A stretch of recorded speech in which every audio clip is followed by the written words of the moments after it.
Hello दोस्तों, मेरी उम्र 19 साल है। मैं फर्स्ट ईयर की स्टूडेंट हूँ।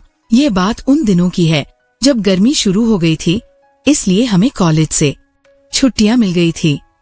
रोज की तरह आज भी पूरे घर की सफाई करने के बाद मैं अपने बिस्तर पर आराम कर रही थी। थकान से चूर होकर ऐसा लग रहा था जैसे पूरा बदन अकड़ गया हो। मैं अपने बिस्तर पर लेटकर सुकून पाने की कोशिश कर रही थी और हाथों से अपने सिर की मसाज कर रही थी। मेरी एक कहरने की आवाज सुनकर मेरा छोटा भाई गोलू मेरे कमरे में आया और कहने लगा, क्या हुआ दीदी, तबीयत तो ठीक है? मैंने कहा, क्या भाई, मम्मी सारा काम मेरे सर पर डालकर चली जाती है। कॉलेज की छुट्टियां क्या हुई, सारे घर की जिम्मेदारी मुझ पर आ गई है। ऊपर से नौकर भी छुट्टी पर है। मुझसे नहीं होते ये घर के काम। मेरी बात सुनकर वो मेरे पास बैठ गया और कहने लगा, मेरी प्यारी बहन, कोई बात नहीं, मैं अभी तुम्हारे लिए जूस लेकर आता हूँ, उसे पियोगी तो सुकून मिल जाएगा। मैंने गोलू से कहा, बस तुम खाना बाहर से ले आना, मैं थोड़ी देर सोऊंगी। दुनिया में बहुत कम ही ऐसे भाई होते हैं जो अपनी बहनों का इतना ख्याल रखते हैं। मैं उसे ढेर सारा आशीर्वाद देने लगी और उसका लाया हुआ जूस पीने लगी। जूस पीने के बाद मैंने गिलास एक साइड पर रखा और लेट गई। गोलू कहने लगा, चलो मैं तुम्हारा सिर दबा देता हूँ, तुम सो जाओ। वह मेरे सिरहाने बैठ गया और अपने हाथों से मेरा सिर दबाने लगा। मुझे भी सुकून आने लगा था, दर्द भी कम होने लगा था। मैं आंखें मूंद कर सोने लगी और गहरी नींद में चली गई। पता ही नहीं चला कि घंटों तक मैं सोती रही थी। मेरी आंख मम्मी की आवाज पर खुली। मैंने हड़बड़ाकर आंखें खोली तो मेरा सिर बुरी तरह से बोझिल था। घड़ी पर टाइम देखा तो रात के 8 बज रहे थे। मुझे एकदम झटका सा लगा। बड़ी अजीब बात थी कि पापा भी ऑफिस से वापस आ चुके थे। शायद थकावट की वजह से मुझे वक्त का एहसास ही ना हुआ। मैं उठकर जैसे ही 2 कदम चली तो मुझे चक्कर आ गए। आंखों के आगे अंधेरा छा गया। अगर दीवार पर हाथ ना रखती तो यकीनन गिर ही जाती। मैं फ्रेश होकर बाहर आई तो खाने की टेबल पर सब बैठे मेरा ही इंतजार कर रहे थे। मैं जाकर आराम के साथ कुर्सी पर बैठ गई। वो मुझे देखकर गोलू खाना मेरी प्लेट में डालने लगा और फिर मम्मी से कहने लगा कि मम्मी, नीलू पर काम का बोझ थोड़ा कम डाला करें। अरे, अगर नौकर नहीं आ रहा तो उसकी जगह किसी और को रख लें। ये बेचारी सारा दिन काम करके थक जाती है। देखें तो इसकी रंगत भी पीली पड़ चुकी है। मेरी हालत वाकई खराब हो चुकी थी। मैं काफी थकी हुई महसूस कर रही थी। मेरी मम्मी और पापा दोनों ही जॉब करते थे, क्योंकि सिर्फ पापा की जॉब से घर चलना मुश्किल था।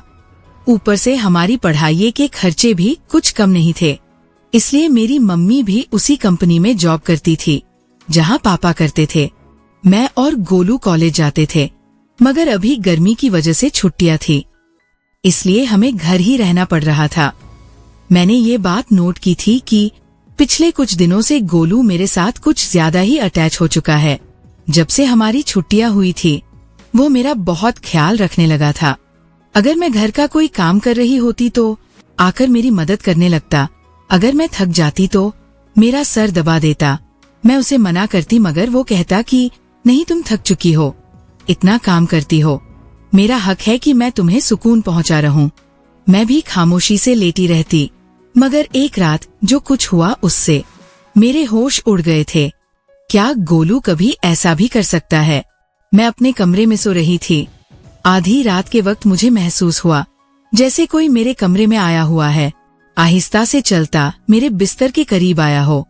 भले ही मैं सो रही थी, मगर हड़बड़ाकर आंखें खोल दी। कमरा अंधेरे में डूबा हुआ था। जब मैंने उठकर देखा तो अंदर कोई भी नहीं था, बस कमरे का दरवाजा थोड़ा खुला हुआ था।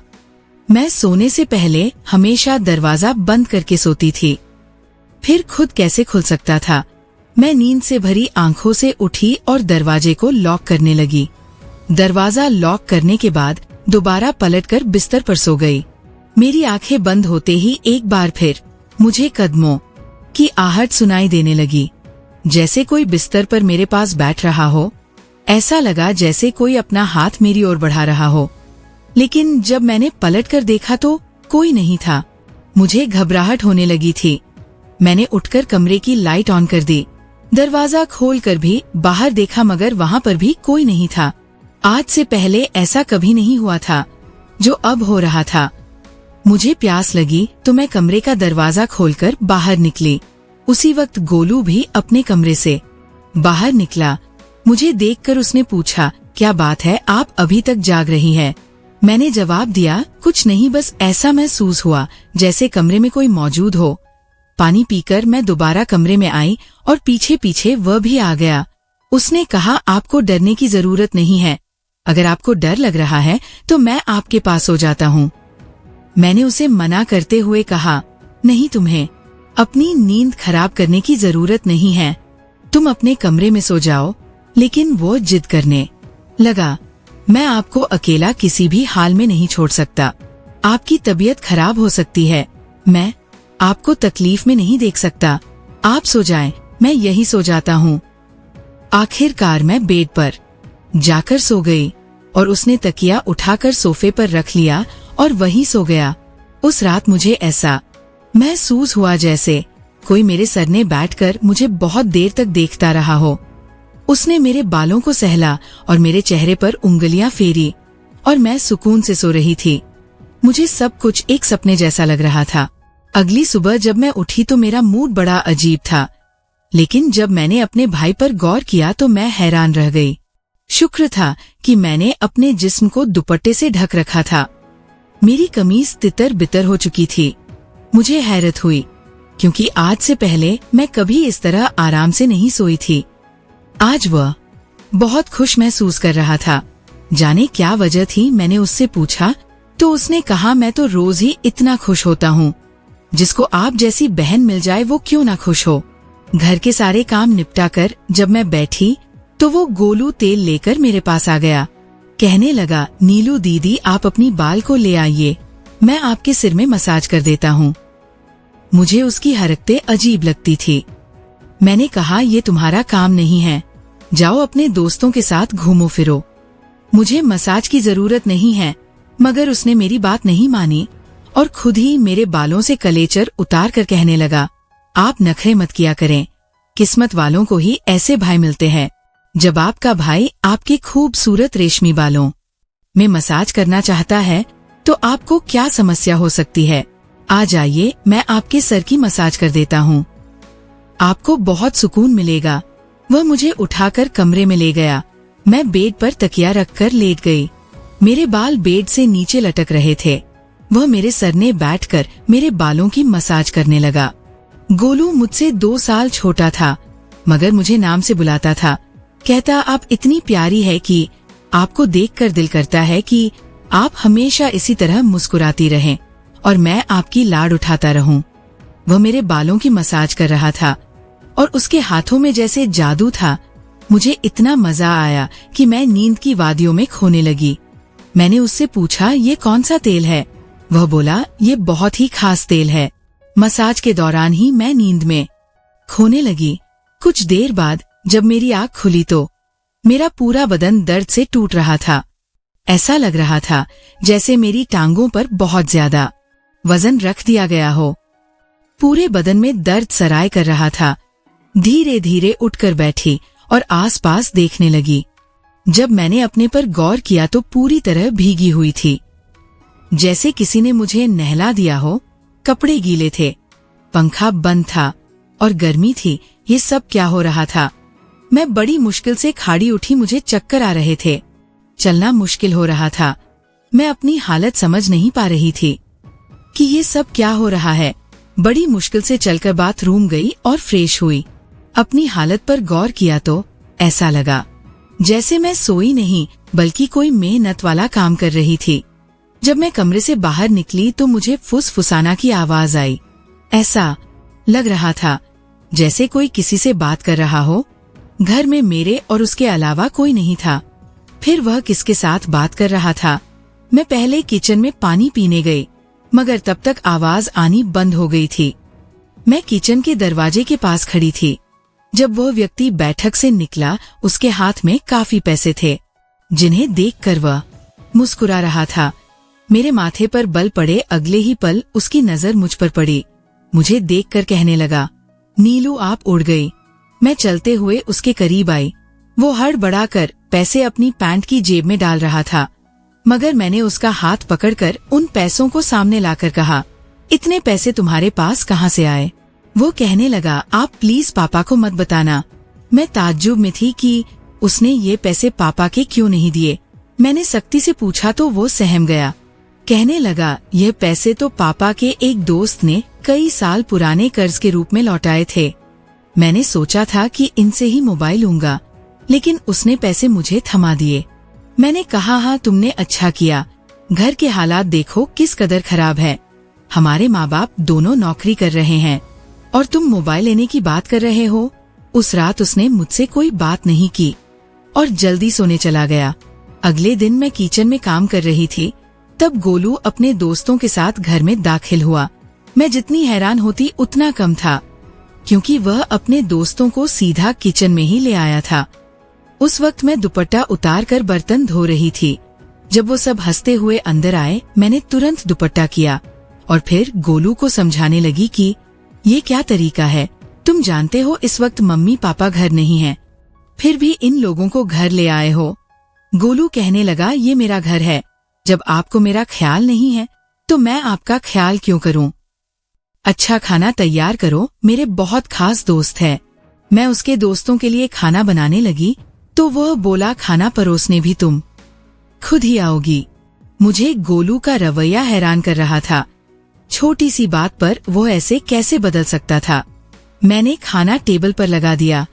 मैंने गौर किया कि उसके दोस्त बार बार मुझे घूर कर देख रहे थे। वे सभी गोलू की उम्र से बड़े थे और अजीब तरीके से घूर रहे थे, जैसे कच्चा ही खा जाएंगे। मैं अपने कमरे में बंद होकर रह गई। जैसे ही वे गए तो मैं गोलू पर फट पड़ी कि दोबारा तुम्हारे दोस्त मुझे इस घर में नजर न आए। इतना कहा और मैं अपने कमरे में चली गई। मुझे अयान की हरकतें कुछ मुश्किल सी लगने लगी थी, क्योंकि वह मुझे अजीब तरह से देखने लगा था। उस रोज भी जब मैं अपने कमरे में आराम करने के लिए सोई तो अचानक मुझे अपने पैरों पर किसी के हाथ महसूस हुए। मैंने घबराकर आंखें खोली तो गोलू मेरे पैरों को अपनी गोद में रखकर मसाज कर रहा था।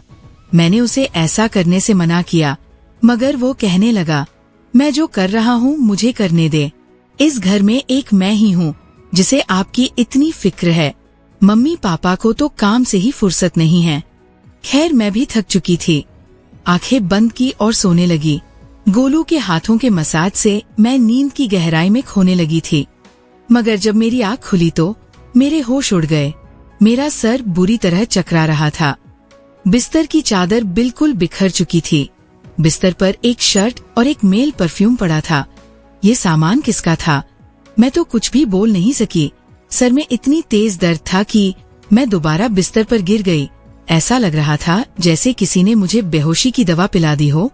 मुझे पास में फुसफुसाना की आवाज सुनाई दे रही थी, मगर कौन बोल रहा था ये मैं पहचान नहीं सकी। मुझे तो बस गोलू की आवाज सुनाई दे रही थी। ऐसा लग रहा था जैसे वह मेरे कमरे में मौजूद हो और मुझे उठाने की कोशिश कर रहा हो। कुछ देर बाद जब मेरी आँख खुली तो सारा दृश्य मेरी नजरों के सामने घूमने लगा। मैंने सबसे पहले बेड की तरफ देखा, जहाँ शर्ट और परफ्यूम पड़े थे, मगर अब वहाँ कुछ भी नहीं था। आज फिर मेरी हालत बड़ी अजीब थी।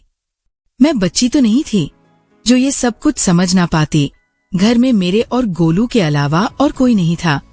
फिर मेरे सोने के बाद ऐसा क्या होता था कि मेरा पूरा शरीर पानी से नहला दिया गया हो। सिर्फ इतना ही नहीं, मेरा शरीर दर्द से चूर था और चेहरे की रंगत भी बिल्कुल पीली हो चुकी थी। दिमाग में अजीब से विचार आने लगे थे। तबीयत भी काफी खराब थी। मेरी हालत देखकर माँ भी परेशान होने लगी। उन्होंने कहा कि वो अगले दिन ऑफिस से छुट्टी लेकर मुझे डॉक्टर के पास ले जाएंगी, ताकि पता चल सके कि मुझे क्या समस्या है। उस रात मैं बार बार उठ रही थी और ठीक से सो नहीं पाई। अगले दिन मेरे माता पिता हमेशा की तरह अपने काम पर चले गए थे। उन्हें शायद मेरी परवाह नहीं थी। मैं खुद ही डॉक्टर के पास गई, जहां अल्ट्रासाउंड में पता चला कि मैं गर्भवती हूँ। आखिर ये सब मेरे साथ कौन कर सकता था? गोलू मेरा भाई था। लेकिन फिर मेरे दिमाग में ये बात आई कि मैं उसे सगा भाई समझती हूँ। बात ऐसी थी कि किसी से छिपी नहीं थी कि गोलू मेरा सौतेला भाई है। वह मेरी माँ की दूसरी शादी से है, जबकि मैं माँ की पहली शादी की औलाद हूँ। इस तरह की बातें मुझे गलत सोचने पर मजबूर कर रही थी। समझ नहीं आ रहा था कि कैसे अपने माँ बाप को ये बात बताऊं। गोलू मेरा सौतेला भाई जब मेरे पास बैठता तो कभी मेरा हाथ पकड़ता तो कभी मेरे गाल खींच देता। एक दिन मैं अस्पताल गई और अबॉर्शन से पहले डॉक्टर से कहा कि इस बच्चे का डीएनए टेस्ट करें। डॉक्टर ने रिपोर्ट दी और जब मैंने देखा तो मेरी सांसें थम गई। जो मैं समझ रही थी वैसा कुछ नहीं था। बच्चा किसी और का था, लेकिन कौन हो सकता था। एक दिन मैंने अपने कमरे में मोबाइल का कैमरा फिट कर दिया जब मम्मी पापा घर पर नहीं थे। गोलू फिर मेरे पास आया और मेरे सिर की मालिश करने लगा। मैंने बहुत कोशिश की कि ना सोऊं, लेकिन तेल में शायद बेहोशी की दवा थी। जैसे ही मैं उसे सूंघी बेहोश हो गई। 1 घंटे बाद होश आया। मम्मी पापा भी घर लौट आए थे। जब मैंने कैमरे की रिकॉर्डिंग देखी तो जैसे पैरों तले जमीन खिसक गई। गोलू मेरे कमरे में अपने उबास दोस्तों को लाता था जो मेरे साथ बुरा बर्ताव करते थे। अपना काम पूरा करने के बाद वे गोलू को पैसे देते और चले जाते। ये जानकर मैं टूट गई थी। मैंने कमरे से बाहर जाकर गोलू का गिरे बान पकड़ा और थप्पड़ की बरसात कर दी। मम्मी पापा भी आ गए और पापा ने गुस्से से मेरे हाथ पकड़ लिए। होश में हो या पागल हो गई हो, क्यों मार रही हो इसे? मैंने रोते हुए वीडियो दिखा दी कि ये जलील इंसान मेरे साथ क्या कर रहा था। वीडियो देखकर माँ फर्श पर गिर पड़ी। पापा को भी विश्वास नहीं हो रहा था। उन्होंने गोलू को पकड़कर बहुत मारा। उसके मुंह और नाक से खून बह रहा था। गोलू ने गुस्से में कहा, मैंने इसे कभी अपनी बहन समझा ही नहीं। मुझे पैसों की जरूरत थी। लोग इसके लाखों रुपए देने को तैयार थे। मुझे अपनी जरूरतें पूरी करनी थी, इसलिए मैंने ये कदम उठाया। अपनी बहन की जिस्म फरोशी करवाई। मैं अपने कानों पर हाथ रखकर बस रोए जा रही थी। पापा ने उसे इतना मारा कि वह लहू लुहान हो गया, मगर जैसे तैसे खुद को उनसे छुड़वाकर घर से भाग गया और फिर कभी पलटकर उस घर में नहीं आया। मेरे पेट में पल रहा बच्चा नाजायज था, जिसका मैंने अबॉर्शन तो करवा दिया, मगर गोलू ने जिस कदर घिनौना खेल मेरे साथ खेला था, मैं मरते दम तक नहीं भूल सकूंगी। भाई वही होता है जो आपके सगे वाले दिल से हो। किसी भी अनजान मर्द के सहारे अपनी जवान बेटी को छोड़ना बहुत बड़ी बेवकूफी है, क्योंकि शैतान परस्त मर्द हर वक्त इस आस में रहते हैं कि वह किसी न किसी बिनती हवा की इज्जत को नीलाम करें। तो दोस्तों, मैं अपने तमाम मेरी वीडियो देखने और सुनने वाले से यही गुजारिश करूंगी कि हमेशा अपनी बेटी को साथ पर्दे में रखें और कभी किसी भी अनजान मर्द के सहारे पर उन्हें अकेला ना छोड़े। इस सारे मामले में गलती किसकी थी? मेरे माँ बाप की, जो पैसा कमाने के चक्कर में बच्चों से बिल्कुल ही बेफिक्र हो गए थे, या फिर मेरी कि मैं अपने सौतेले भाई के साथ अकेली इस घर में रहती थी और उस पर हद से ज्यादा एतबार करती थी। उसे अपना सगा भाई समझती थी। दोस्तों, कुछ लोग वीडियो को इग्नोर कर देते हैं और अपने जीवन से जुड़ी जानकारियां छोड़ देते हैं। आपसे मेरी प्रार्थना है, मेरा मनोबल बढ़ाने के लिए वीडियो को लाइक शेयर जरूर करें। अगर चैनल पर नए हो तो हमारे चैनल को सब्सक्राइब करना ना भूलें। तो दोस्तों, ये थी हमारी आज की कहानी। आपको कैसी लगी हमें कमेंट में जरूर बताएं। कल मिलते हैं एक और महत्वपूर्ण वीडियो के साथ। तब तक के लिए धन्यवाद।